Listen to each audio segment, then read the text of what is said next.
Hello everyone, this is Mumbo and welcome back to another episode on the Hermitcraft server. It is episode 12 and today we are starting things off outside my RV and next to this gigantic slime block that appears to have just popped up out of nowhere. It looks like Mr. Cub fan has been pranked and I believe it was Iskal that did it because I walked past the other day, he seemed to be around that sort of area and he seemed to be holding quite a large number of slime blocks, and it must have been a really large number of slime blocks because as you can see right here, there are hundreds of them. I mean, I wouldn't mind if Iskal did this to my base. I want that many slime blocks so that I can create some insane slime block I mean, imagine how much you could do with that many slime blocks. You could create an insane roller coaster. You could build a gigantic slime, as you can see right here. I mean, you could do tons of stuff. But anyway, we're going to be moving on from that today. We aren't going to be doing any slime block related bits. Instead, we're going to be working on the mob spawner that we started in the previous episode of Hermitcraft. Now, hopefully, if I walk over here, we should see this little fella load in. And there it is. Wow, it's a lot bigger than I remember, I have to say. Nice work. We did quite a lot in the previous episode of Hermitcraft. That thing is looking good. We used sandstone, we used birchwood, and a handful of stone slabs as well as orange stained clay. And it is up there, right the way up in the sky. Nice. Okay, so today we're going to have to do a bunch of redstone. We're going to have to do the killing mechanism and also hopefully some of the storage system. I don't know, we'll have to wait and see on that one. But all in all, it should be a fairly interesting episode. So let's get started. So first things first, we have got to get a ton of iron so that we can create a ton of buckets, so that we can get a ton of water to fill in the tons of dispensers that are inside the mob spawner that are going to flush out the tons of mobs that are going to be spawning on the inside of the mob spawner. Now before we do that, I just thought I'd show you, check out my resource cabinet. I have got loads of redstone or loads of red stuffs. I've got loads of ooh shinies, tons of your presents, which is very funny, Christmassy, compressed lazuli, and yeah, just loads and loads of stuff. But we also have a bunch of unsmelted iron there, which is fantastic because to be quite frankly honest with you, I have a feeling that we are running low on the iron supplies. In fact, I hope we actually have iron. Do we really not have any iron? Oh, okay, phew. I got very scared then, because this is going to take around about 3 stacks of iron. So I'm going to get smelting, and then I'll catch you guys in a little bit. And almost, we're getting there. We should be up to half a stack around about now. Now, there we go. Okay, I was a little bit early, but oh well. Okay, so we've got 1 stack there. We have got another couple of stacks there. I mean, this is going to use... We're going to need at least 60 buckets. So we're going to create 60 buckets right here, right now, which is probably the largest number of buckets I think I've ever created in Minecraft, apart from when I've made this mob spawner before, which I've done that twice now. So this is like the 3rd largest number of buckets I've ever had. And there we go. There they all are. It doesn't look particularly dramatic, but of course, when we get a bunch of water in these things, that is going to fill up the inventory very, very quickly indeed, which means that I'm probably going to have to set up an infinite water source inside each layer as I build it. I'm really, really hoping that my mob spawner is efficiently lit up, because otherwise things are going to get very explodey very quickly. I can just feel it. So thankfully, we haven't been killed. We haven't been blown up. We didn't get shot off by a skeleton. Everything seems to be nicely lit up. I guess I've learnt from my mistakes, because for the past 2 seasons of Hermitcraft, I have done everything very, very wrong indeed. And I've just thought of something though. I don't really want to do it in this order, because we don't have the redstone torches in place just yet, and that will actually trigger the redstone, so all of this will be out of sync. Oh, why am I so rubbish at Minecraft, right? Okay, let me just pop back down and grab some resources and everything, and then we'll link these little fellas up. Oh, it's embarrassing. So now I have the rather precarious job of running the redstone line out and then around the edge of the mob spawner and into where the redstone torches are going to go to hook up all of these redstone lines right here. So we're going to run the redstone across like this. It's going to go around that corner there. That torch probably wasn't necessary, but it's going to stay. That one's definitely not necessary. That's the one thing that really annoys me about dual wielding, is if you can't place down a block, but you have something that can be placed on top of a block while the player is standing on it, it will be placed. So I can't hold down the right click button, because then I'll have a bunch of slabs with torches, which is great if I want slabs and torches, but I don't. Anyway, enough ranting, let's get started. So now I have the rather precarious job of placing in all of the redstone torches, and as you can see, I have developed a new way of doing this that seems to work really quite well. As you can see, I'll just have to just stand on the block, and then when I want to place a redstone torch, I stand in the block so that I can't actually place down any sandstone, but I can place down this redstone torch right here. So that's basically how I'm doing it. How good is this? Torch towers are now so much more efficient thanks to Minecraft 1.9. It's excellent news. So I've just logged in with the camera account to make sure that everything is linked up, and as you can see, I am standing up on the top here, pretty precariously I might add. I really hope nothing spawns on there and knocks me off, but as you can see right here, yes, all of these things are linked up. We've got sandstone going through the middle with stone slabs on the outside. I'm sure this looks great. I'm sure it looks great, but I can't really see because it's dark, horrible and stormy. The sun's going down. This is basically the worst possible way in which I can record a video, so I do apologise for that, and I've just realised how on earth is my guy going to get down? There is there is nowhere for me to go. Oh, that's not brilliant. Apologies for the fact that it's still dark and still rainy. As you can see, weather really isn't good. I think we've installed the England plugin, except it's been really nice recently in England, but then recently it has also turned a little bit rubbish. In fact, today I'm looking out the window right now. It's looking pretty awful. Anyway, aside from the weather, because I'm an Englishman, I could talk about that all day long. We're going to get off that before I get distracted. What we need to do is we need to fill in all of our dispensers with the water buckets, because of course we were going to do that, then I realised that it was stupid, then I did the thing that would make it not stupid, so now that it's not stupid, we've got to do it. So inside all of our spitties, we have got these buckets right here, and we have got one in every single one of these dispensers pretty much up to the end, and I don't really know what sort of strategy I'm going to take with this one. Am I going to have one infinite water source just down at the bottom and then I just go between all of the layers, or am I going to move the infinite water source and just fill up my inventory with buckets? I don't really know.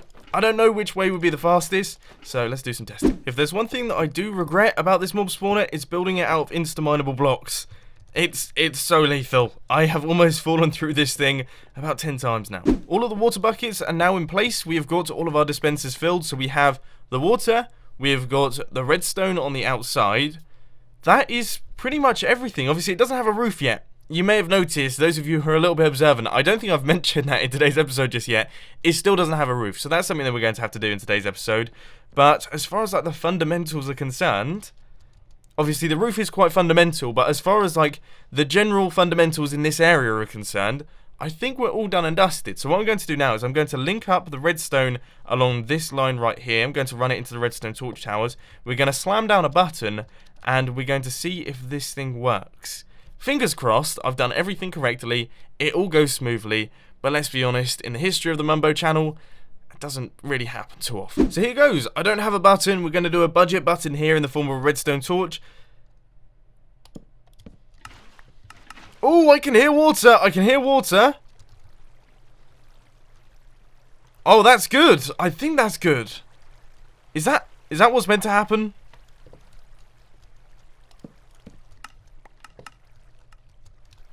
And good.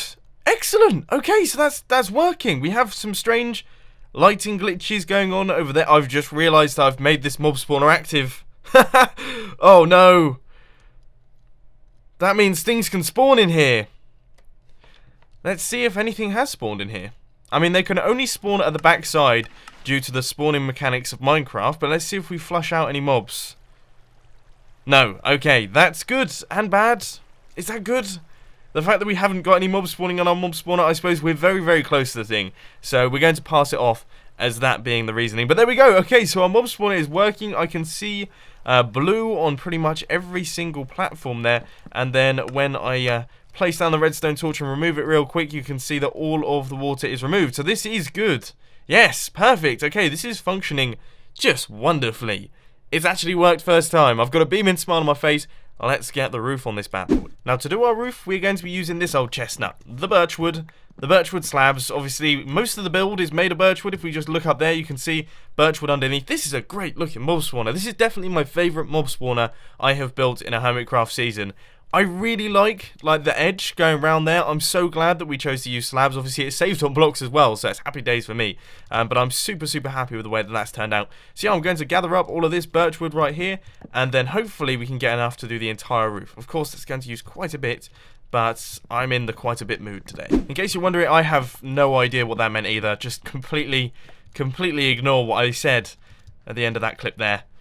moving on. I really like the fact that I can see my new home from my mobile home. That makes me happy. But anyway, I have got 4 stacks of birchwood logs, which should be enough to create enough slabs to cover this entire thing. In fact, you know what? I'm almost certain that we're going to have way too much birchwood here, but it's always better to have more than to have less. So let's pop up there and start creating the hat for my mob spawner.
Ladies and gentlemen, the roof is on. Things are spawning. I can see some skeletons over there, so let's flush them out. I am excited to actually use this for the first time properly. Let's just chuck some redstone down and get flushed. Yes, you're getting flushed. Things are getting flushed. Right, let's see them fall out the bottom. Oh, there was a zombie.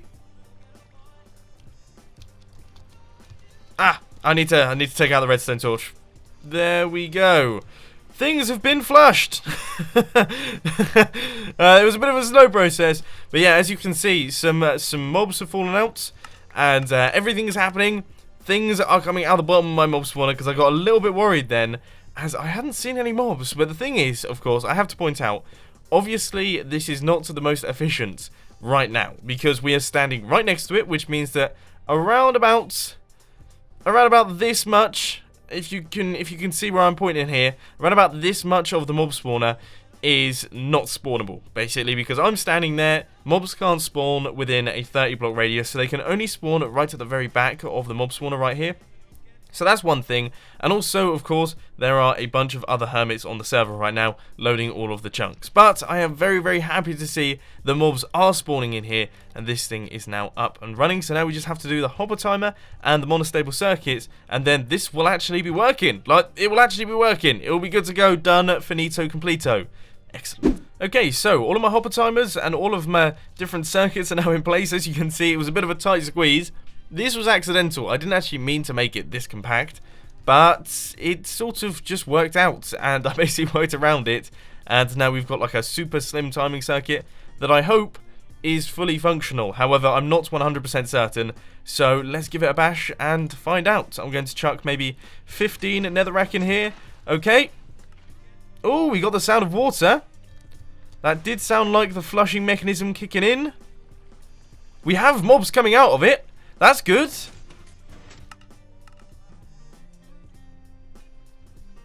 I think this actually works. Well, I never. Okay, so this little circuit that I've just created here is actually functional. Look, all the water's going to come back in. All of our mobs are going to be flushed out if there are any mobs in there, which there probably aren't. Okay.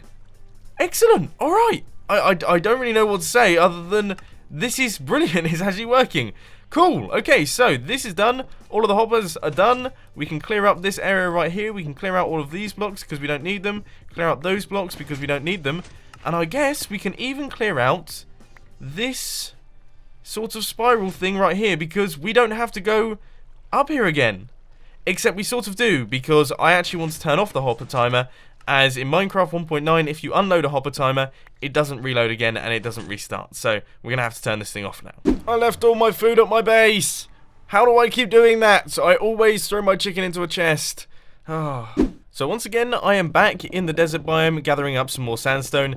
And in case you're wondering, this is the technique that I use to get sandstone. It is just to go underneath the desert and basically swing back and forth like this.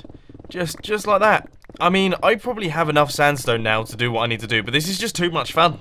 It's just too much fun. In fact, I often overfill my inventory. Like, I don't have enough space for all of the sandstone, and I'm still going, because there's nothing better than just flying through a ton of blocks in Minecraft. Instamine is one of the greatest things in Minecraft, and I'm so glad that it exists.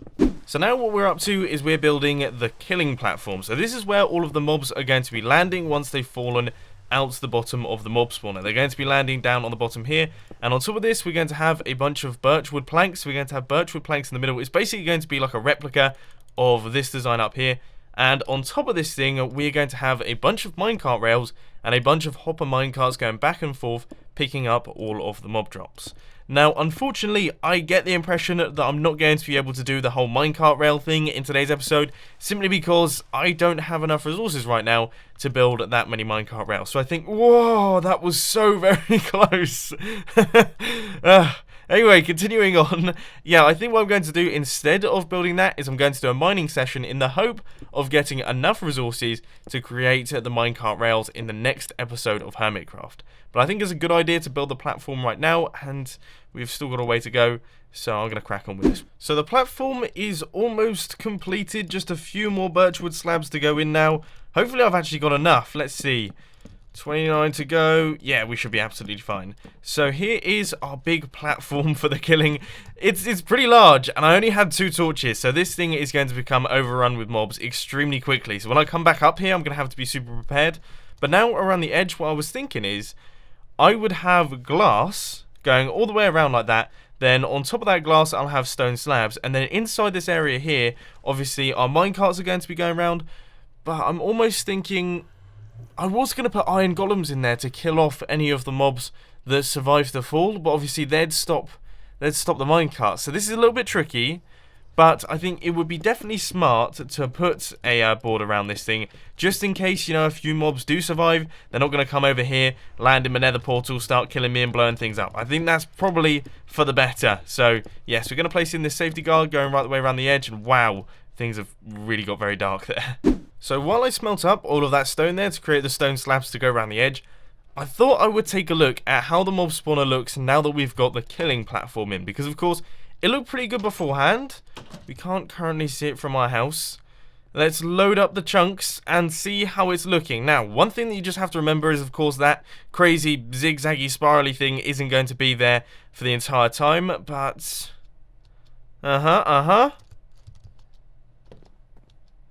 It looks like a mob spawner.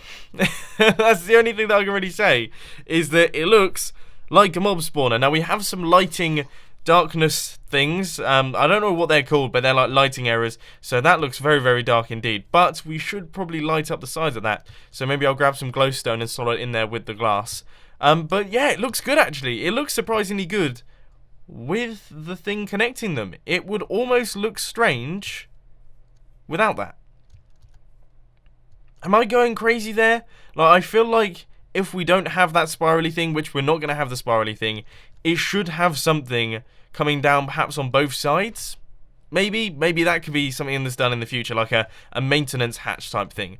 But anyway, yeah, that looks really good actually. That looks really good. So let's just grab all of the stone slabs. We'll grab some glowstone as well to light this thing up. And then hopefully our killing platform will be all done and dusted, bar the actual picking up mechanism, the most important part of the killing platform. Can't have everything you want. Okay, so now this place is looking absolutely fantastic, in my opinion. There is our killing platform, and it's by far the fanciest killing platform I've ever had for one of these mob spawners. In fact, this entire mob spawner is by far the fanciest iteration I've ever done. This is the most effort I've ever put into decorating the thing, making sure that everything looks good. So hopefully you like the way that everything is looking right now. But now we have to actually move away from all of this. We have to move away from this sort of thing, because we're going to be doing a mining challenge once again, in the hope of getting enough resources to actually do all of the minecart rails. As I mentioned earlier on, it's no real rush, because this thing isn't going to be up and running until we start using the Minecraft 1.9 snapshots, because at the minute in Minecraft 1.9, if you unload a hopper timer, it just completely stops working, which is really bad for a lot of things, including this and the Iron Titan and everything, and all of the automatic farms that we're using. So yeah, we're sort of struggling a little bit here, but that basically means that we don't have too much urgency in terms of getting this thing finished, but I do sort of want to get the entire killing platform done. So let's start the mining challenge. Once again, it's going to be an hour-long mining challenge. Let me know down in the comment section how much stuff you think I'm going to get. Now I'm going to get down to business. So in today's time-lapse chat, I want to talk to you guys about making Hermitcraft episodes, because that's something that I don't do particularly often. Obviously, I make Hermitcraft episodes all the time, but I very rarely talk about the process of making a Hermitcraft episode.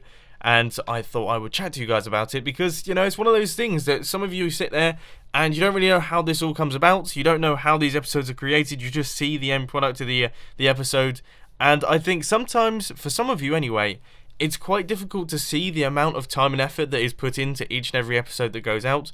Obviously, recently I've increased the number of episodes that I put out each week from 2 up to 3. So I've basically added 50% more Hermitcraft each week, which is something that's gone down extremely well. A lot of people are very happy about that. I'm happy about it as well because it just means that I get to make more Hermitcraft content, and I like to make you guys happy, and it makes you guys happy, so that makes me happy, everyone's happy.